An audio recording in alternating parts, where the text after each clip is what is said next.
അപ്പൊ ബഹുമാനപ്പെട്ട റസൂലുള്ളാഹി സ്വല്ലല്ലാഹു അലൈഹി വസല്ലം തങ്ങൾ മദീനത്തിൽ നിന്ന് വന്ന 6 പേരുടെ സംഘം അവരെ കാണാൻ വേണ്ടി പോയി. വാദി അഖ്ബയിൽ, മലഞ്ചെരുവിൽ, രാത്രി അന്ധകാരത്തിന്റെ സമയത്ത്, ഇരുളടഞ്ഞ സമയത്ത്. കാരണം പരസ്യമായിട്ട് ആരെയും കാണാൻ പറ്റൂല നബിതങ്ങൾക്ക്. നബിതങ്ങളെ കാണാൻ പരസ്യമായിട്ട് ആര് വന്നാലും അവരെ ഉപദ്രവിക്കും ഖുറൈശികൾ. ഒതുങ്ങിപ്പോയി രഹസ്യമായിട്ട് പോയി കണ്ടു 6 പേര്. അബ്ബാസ് റളിയല്ലാഹു തആല മുസ്ലിം ആയിട്ടില്ല, പക്ഷേ പിതൃ സഹോദരന്റെ മോന് വലിയ സഹായിയായിരുന്നു, കൂട്ടത്തിൽ പോകുമായിരുന്നു, വലിയ അടുത്ത ബന്ധമായിരുന്നു ഈ മൂത്താപ്പായും മോനും തമ്മിൽ. മുസ്ലിം അല്ലെങ്കിലും സഹായത്തിന് കൂടെ പോയി. ഈ 6 പേരുമായിട്ടിരുന്ന് സംസാരിച്ചു. അവര് കലിമ ചൊല്ലി മുസ്ലിമായി. നബി തങ്ങൾ പറഞ്ഞ അവരോട്, നിങ്ങളെ എന്നെ ഒന്ന് സ്വീകരിച്ചു കൊണ്ടുപോയി, മദീനത്തേക്ക് കൊണ്ടുപോയി. മദീനവാസികൾ പറഞ്ഞു, നബിയെ വരീൻ, ഞങ്ങൾ തയ്യാറാണ് തങ്ങളെ സ്വീകരിക്കാൻ. പക്ഷേ ഞങ്ങൾക്കൊരു ചെറിയ കാലാവധി നൽകണം. ഞങ്ങൾ തമ്മിൽ ഒരു കച്ചറയാണ് അവിടെ നാട്ടില്. ഔസും ഖസ്റജും തമ്മിൽ വഴക്കിലാണ്, തമ്മിൽ തകരാറിലാണ്, തമ്മിൽ അടിയും കച്ചറയും നടന്നുകൊണ്ടിരിക്കുകയാണ്. ഞങ്ങളൊന്ന് ഒന്നായിക്കോട്ടെ, എന്നിട്ട് തങ്ങളെ സ്വീകരിക്കാം. തമ്മിൽ കലഹിക്കുന്ന ജനതയ്ക്ക് ഖൈറിന്റെ വാതിലുകൾ തുറക്കപ്പെടുകയില്ല. റസൂലുള്ളാഹി സ്വല്ലല്ലാഹു അലൈഹി വസല്ലം പറഞ്ഞു, അല്ലാഹു ഏതെങ്കിലും ഒരു സമൂഹത്തിനെ നശിപ്പിക്കാൻ തീരുമാനിച്ചാൽ, റസൂലുള്ളാഹി സ്വല്ലല്ലാഹു അലൈഹി വസല്ലം പറയാണ്, അല്ലാഹു ഏതെങ്കിലും ഒരു സമൂഹത്തിനെ നശിപ്പിക്കാൻ തീരുമാനിച്ചാൽ അവരെ തമ്മിൽ തല്ലുന്നവരാക്കി മാറ്റും. ജിദാൽ, തമ്മിൽ വഴക്കുകൂടൽ ഏതെങ്കിലും ഒരു ജനതയിൽ ഉണ്ടായാൽ അത് ആ ജനതയുടെ നാശത്തിന്റെ തുടക്കമാണ്. ബഹുമാനപ്പെട്ട റസൂലുള്ളാഹി സ്വല്ലല്ലാഹു അലൈഹി വസല്ലം തമ്മിൽ തല്ലുന്നവർ, തമ്മിൽ മത്സരിക്കുന്നവർ, തമ്മിൽ ചീത്ത വിളിക്കുന്നവർ, അല്ലാഹ് നമ്മളെ കാത്തുരക്ഷിക്കുമാറാണ്. മുഹമ്മദ് മുസ്തഫ സല്ലല്ലാഹു അലൈഹി വസല്ലം തങ്ങളുടെ ഈ മദീനവാസികളായ ഈ അനുയായികൾ അവര് തയ്യാറായി തങ്ങളെ സ്വീകരിക്കാൻ. അബ്ബാസ് റളിയല്ലാഹു തആല അൻഹു പറഞ്ഞു, മദീനവാസികളെ ഒന്ന് സൂക്ഷിക്കണം കേട്ടോ. എന്റെ ഈ മോനെയും കൂട്ടിക്കൊണ്ട് നിങ്ങൾ മദീനയിൽ പോയാലുണ്ടല്ലോ, ഈ മക്കവാസികൾ നിങ്ങളുടെ ശത്രുക്കളാവും. മുഴുവൻ അറബി ഗോത്രങ്ങൾ നിങ്ങളെ എതിരിടും, നിങ്ങളുമായിട്ട് യുദ്ധം ചെയ്യും, സാമ്പത്തികമായി ശാരീരികമായി നിങ്ങൾക്ക് നഷ്ടങ്ങൾ ഉണ്ടാക്കും. അതുകൊണ്ട് നിങ്ങൾ ധൃതി വെക്കേണ്ടാവുന്ന ആലോചിച്ചിട്ട് കൂട്ടിയിട്ട് പോയാൽ മതി. അബ്ബാസ് റളിയല്ലാഹു അൻഹു പറയാണ്, മദീനവാസികള് അബ്ബാസ് റളിയല്ലാഹുവിന്റെ മുഖം നോക്കി, നബിതങ്ങളുടെ മുഖം നോക്കി, രണ്ടാളെയും മാറി മാറി നോക്കി. ഇതെന്താണ് ഈ പറയുന്നത്? നബി സല്ലല്ലാഹു അലൈഹി വസല്ലം പറഞ്ഞു, എന്റെ മൂത്താപ്പ പറഞ്ഞത് ഹക്കാണ്. എന്റെ മൂത്താപ്പ പറഞ്ഞത് എന്താണ്? എന്റെ മൂത്താപ്പ പറഞ്ഞത് എന്താണ്? ദീനിന്റെ പരിശ്രമത്തിൽ കള്ളം പറയാൻ അനുവാദമൊന്നുമില്ല. നല്ല കാര്യമല്ലേ, എങ്ങനെയെങ്കിലും നടത്തിക്കളയാം. സത്യം പറയാനേ അനുവാദമുള്ളൂ. ഒന്നും അങ്ങനൊന്നും ഉണ്ടാവില്ല, നിങ്ങൾ ബേജാറൊന്നും വേണ്ട, നിങ്ങൾ നമ്മളെ കൂട്ടിക്കൊണ്ട് പോയിക്കോ, എല്ലാം ശരിയാവും. അങ്ങനൊന്നും പറഞ്ഞില്ല റസൂലുള്ളാഹി സ്വല്ലല്ലാഹു അലൈഹി വസല്ലം. മൂത്താപ്പ പറഞ്ഞല്ലോ, നബി തങ്ങൾ പറഞ്ഞു, എന്റെ മൂത്താപ്പ പറഞ്ഞതൊക്കെ സത്യമാണ്. അപ്പൊ മദീനവാസികൾ ചോദിച്ചു ഒരു ചോദ്യം. ആ ചോദ്യം ഇന്ന് ഞാനും നിങ്ങളും ചോദിക്കാൻ തയ്യാറായാൽ മദീനവാസികൾക്ക് കൊടുത്തത് അല്ലാഹ് നമുക്കും തരും. ഇന്ന് നമ്മളത് ചോദിക്കാൻ തയ്യാറല്ല, അതാണ് പ്രശ്നം. മദീനവാസികൾ ചോദിച്ചത് എന്താണെന്നറിയോ? നബിയെ, ഞങ്ങൾ നബിയിൽ വിശ്വസിച്ചു, ഞങ്ങൾ നബിയെ ആനയിക്കാൻ തയ്യാറാണ്, മദീനയിലേക്ക് സ്വീകരിക്കാൻ സഹകരിക്കാൻ തയ്യാറാണ്. ഞങ്ങൾക്ക് സാമ്പത്തികമായി ശാരീരികമായി നഷ്ടങ്ങൾ സംഭവിക്കുമെന്നും ഈ മക്കവാസികളും അറബി ഗോത്രങ്ങളും ഞങ്ങളുടെ ശത്രുക്കളാകുമെന്നും അവർ ഞങ്ങളോട് യുദ്ധം ചെയ്യുമെന്നൊക്കെ പറയുന്നു. ഇതൊക്കെ ഞങ്ങൾ സഹിക്കാൻ തയ്യാറാ. ഞങ്ങൾക്ക് പകരം എന്ത് കിട്ടും? ഞങ്ങൾക്ക് പകരം എന്ത് കിട്ടും? ഞങ്ങൾ ഈ ത്യാഗത്തിനെല്ലാം തയ്യാറാണ്, ഞങ്ങൾക്ക് എന്ത് കിട്ടും? അല്ലാഹുവിന്റെ റസൂൽ സല്ലല്ലാഹു അലൈഹി വസല്ലം ആ സഹാബാക്കളോട് പറഞ്ഞു, ജന്ന, സ്വർഗം കിട്ടും. എന്ത് കിട്ടും? എന്ത് കിട്ടും? കുറച്ച് കാലത്തേക്കേ ഉള്ളടോ. കുറച്ച് കാലം കഴിഞ്ഞാൽ നമ്മക്കും പൈസ എല്ലാം വരും. നമ്മളും സ്കൂളും മദ്രസയൊക്കെ പണിയും. അപ്പൊ ഒരു സ്കൂളിന്റെ പ്രസിഡന്റ് നിന്നെ ആക്കാം, ഒരു മദ്രസേന്റെ സെക്രട്ടറി നിന്നെ ആക്കാം, നിന്നെ ഒരു രാജ്യത്തിന്റെ പ്രധാനമന്ത്രിയാക്കാം.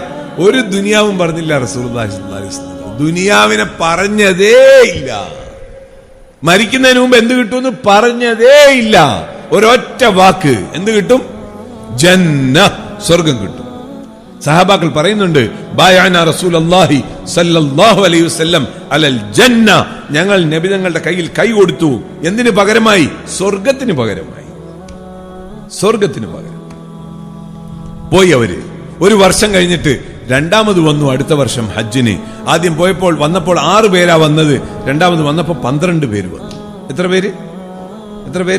12 പേര് വന്നു. 12 പേർ മസ്ജിദ് ഖീഫിന്റെ മുമ്പിൽ മിനായിൽ അവിടെ വെച്ച് നബി തങ്ങളെ കണ്ടുമുട്ടി. നബി സല്ലല്ലാഹു അലൈഹി വസല്ലം തങ്ങളുമായിട്ട് സംസാരിച്ചു. നബി തങ്ങളോട് പറഞ്ഞു, അല്ലാഹുവിന്റെ റസൂലേ സല്ലല്ലാഹു അലൈഹി വസല്ലം, ഞങ്ങൾക്ക് ഒരാളിനെ അയച്ചു തരും ഞങ്ങളുടെ കൂട്ടത്തിൽ. ദീൻ മനസ്സിലാകാത്തവർക്ക്, ദീൻ അറിഞ്ഞുകൂടാത്തവർക്ക് ദീനിന്റെ കാര്യങ്ങൾ പറഞ്ഞുകൊടുത്ത് അവരെ ദീനിലേക്ക് ക്ഷണിക്കാൻ, ആര് ദീൻ സ്വീകരിച്ചോ അവർക്ക് ദീൻ എന്താണെന്ന് പറഞ്ഞ് മനസ്സിലാക്കി കൊടുത്ത് അതിനനുസരിച്ച് ജീവിപ്പിക്കാൻ, ദീനിന്റെ പരിശ്രമം ചെയ്യാനും ദീനനുസരിച്ചുള്ള ജീവിതം പഠിപ്പിച്ചു കൊടുക്കാനും ഞങ്ങൾക്കൊരു മുഅല്ലിമിനെ തരും. സഹോദരന്മാരെ, അല്ലാഹ് എനിക്ക് നിങ്ങൾക്ക് മനസ്സിലാക്കാൻ തൗഫീഖിനെ തെരുമാറാകട്ടെ. ഇസ്ലാമിന്റെ ചരിത്രത്തിലെ ഒരു പ്രധാനപ്പെട്ട മൈൽ സ്റ്റോൺ ആണിത്, ഒരു വലിയ വഴിത്തിരിവാണിത്, ഒരു വലിയ ടേണിംഗ് പോയിന്റ് ആണിത്. വലിയ ടേണിംഗ് പോയിന്റ്, ഇസ്ലാമിന്റെ ചരിത്രത്തിലെ ഒരു പ്രധാനപ്പെട്ട നാഴികക്കല്ല്. ഇവിടുന്ന് ചരിത്രം മാറാൻ പോവുകയാണ്. ഇതുവരെ ഒരു സ്ഥലമായിരുന്നു ഇസ്ലാമിന്റെ ചരിത്രത്തിൽ. ഏതായിരുന്നു? മക്ക. ഇനി ഒരു പുതിയ സ്ഥലം വരാൻ പോവുകയാണ്. ആ സ്ഥലത്തിന്റെ പേരെന്താ? മദീന. ഇതുവരെ ഒളിച്ചും പാത്തും, ഞങ്ങളുടെ നാട്ടിൽ അങ്ങനെ പറയാ. ഇവിടെ എന്താ പറയാ? ഒളിച്ചും പാത്തും എന്ന് പറയാ. ഇവിടെ പാത്തും എന്ന് പറയില്ല. ഇവിടെ പാത്തും എന്ന് പറഞ്ഞാൽ വേറെ എന്താ ഇപ്പോ? ഞങ്ങളുടെ നാട്ടിൽ ഒളിച്ചും പാത്തും എന്ന് പറഞ്ഞാല് ഒളിഞ്ഞും രഹസ്യമായിട്ടും എന്നാണ് അർത്ഥം. ഇവിടെ പതുങ്ങി ഒതുങ്ങി മക്കയിൽ പരിശ്രമം. എന്താവൂന്നറിയില്ല. വീട്ടിൽ നിന്ന് രാവിലെ പുറത്തിറങ്ങിയാൽ വൈകുന്നേരം വീട്ടിലെത്തുമെന്നറിയില്ല. വലിയ പീഡനങ്ങളും ഉപദ്രവങ്ങളും കഷ്ടപ്പാടുകളും ഇത് മാത്രം സഹിച്ച ഉമ്മത്ത് അല്ലാഹു തആല മാറ്റം വരുത്താൻ പോവുകയാണ്. മദീനയെ ഇസ്ലാമിന്റെ കേന്ദ്രമാക്കി മാറ്റാൻ പോവുക. മക്കയിൽ ഷിഫ്റ്റ് ചെയ്യാൻ പോവുകയാണ് അല്ലാഹു തആല. സെക്രട്ടേറിയറ്റ് മാറുകയാണ്, പാർലമെന്റ് മാറുകയാണ്, എല്ലാം മാറാൻ പോവുകയാണ്. ഇതുവരെ മക്ക, ഇനി ഏതായിരിക്കും? മദീന. ഒരു പുതിയ കേന്ദ്രം ഇസ്ലാമിന്റെ. നബിതങ്ങളുടെ താവളം മാറ്റാൻ പോകുന്നു. ആയിഷ ബീവി റളിയല്ലാഹു തആല അൻഹ പറയുന്നുണ്ട്, ഈ ലോകത്ത് ഏറ്റവും വലിയ സൗഭാഗ്യം നൽകപ്പെട്ട ജനത മക്കവാസികളാണ്. ഈ ലോകത്ത് ഏറ്റവും വലിയ സൗഭാഗ്യം നൽകപ്പെട്ട ജനത മക്കവാസികളാണ്. കാരണം അവർക്ക് അഹമ്മദ് മുജ്തബ മുഹമ്മദ് മുസ്തഫ റസൂലുള്ളാഹ് സല്ലല്ലാഹു അലൈഹി വസല്ലം തങ്ങളെ നൽകിയ അല്ലാഹ്. ഇനി ഇതിനേക്കാളും വലിയ സൗഭാഗ്യം എന്താണുള്ളത്? എന്നിട്ട് പിന്നെ ആയിഷ ബീബി പറയാ, ഈ ലോകത്തെ ഏറ്റവും ഭാഗ്യം കെട്ട ജനത മക്കവാസികളാണ്. പിന്നെ ആയിഷ ബീബി പറയാ, ഈ ലോകത്തെ ഏറ്റവും ഭാഗ്യം കെട്ട ജനത മക്കവാസികളാണ്. കാരണം ലോകത്തെ ഏറ്റവും വലിയ സൗഭാഗ്യം കിട്ടിയിട്ട് അതിനെ വില മതിച്ചില്ല, അതിനെ പുച്ഛിച്ചു. അതുകൊണ്ട് ആയിഷ ബീബി പറഞ്ഞു, ഈ ഭാഗ്യം കെട്ട ജനത, ഇവരിൽ നിന്നും ആ വലിയ സൗഭാഗ്യത്തിനെ അള്ളാഹ് പിൻവലിച്ചു, തിരിച്ചെടുത്തു. എന്നിട്ട് മദീന വാസികൾക്ക് നൽകി. അവരതിനെ വിലമതിച്ചു. അതുകൊണ്ട് അള്ളാഹ് പിന്നെ തിരിച്ച് മദീനയിൽ നിന്നും അത് തിരിച്ചു വാങ്ങിയില്ല. അവർക്ക് തന്നെ ഖിയാമത്ത് നാൾ വരെ നൽകി. മക്കം ഫതഹായി തിരിച്ചു വന്നു കഴിഞ്ഞപ്പോൾ നബിതങ്ങളുടെ കുടുംബക്കാരെല്ലാരും കൂടി സമ്മർദ്ദം ചെലുത്തി നബിതങ്ങളുടെ മേൽ, ഇനി തിരിച്ച് മദീനയിലേക്ക് പോകണ്ട, ഇവിടെ നിന്നാ മതി, ഇനി തങ്ങൾ പോകണ്ട, ഇനി എന്തിനു പോകണം? അല്ലാഹുവിന്റെ റസൂൽ സല്ലല്ലാഹു അലൈഹി വസല്ലം പറഞ്ഞു, മക്കാവാസികൾ തന്നെ, കുഴപ്പമൊന്നുമില്ല, ഒരു പ്രശ്നവും ഇല്ല. പക്ഷെ മദീനവാസികളാണ്.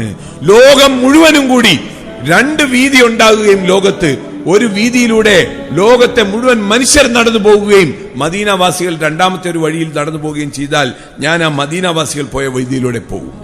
ഞാൻ ലോകത്തിന്റെ പിന്നാലെ പോവുകയില്ല. മുഹാജിരീങ്ങൾ എന്റെ ഉമ്മത്തിലെ ഏറ്റവും വില പിടിച്ചവരാണ്, സംശയമില്ല. ഞാനും മുഹാജിറാണ്, ഞാൻ അൻസാറിൽ പെട്ടവനല്ല. പക്ഷേ മുഹാജിറുകൾ എന്റെ പുറമേയുള്ള വസ്ത്രമാണ്, അൻസാറുകൾ എന്റെ ഉള്ളിലെ വസ്ത്രമാണ് എന്ന് റസൂലുള്ളാഹി സ്വല്ലല്ലാഹു അലൈഹി വസല്ലം. മുഹാജിറുകൾ മക്കവാസികൾ, ലോകത്തിലുള്ള മറ്റു മുഴുവൻ മുസ്ലിമീങ്ങൾ, അവരെയും എനിക്കറിയാം, മദീനവാസികളെയും എനിക്കറിയാം.